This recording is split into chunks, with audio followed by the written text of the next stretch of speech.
నేటి వాగ్దానము 20వ కీర్తన 1వ వచనం.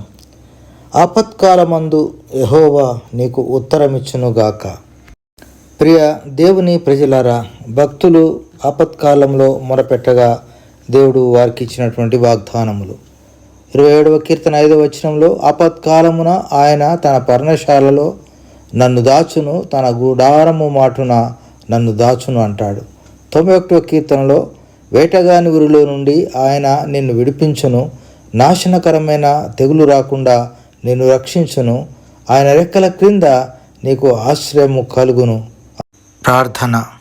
దేవా, ఈ దినమంతా మమ్మల్ని కాపాడుము. ఆపత్కాలంలో నీ పర్ణశాల క్రింద మమ్మల్ని దాచుము. వచ్చే ప్రతి కీడు అపాయముల నుండి మమ్మల్ని రక్షింపుము. యేసయ్య నామములో ప్రార్థిస్తున్నాం తండ్రి. ఆమేన్.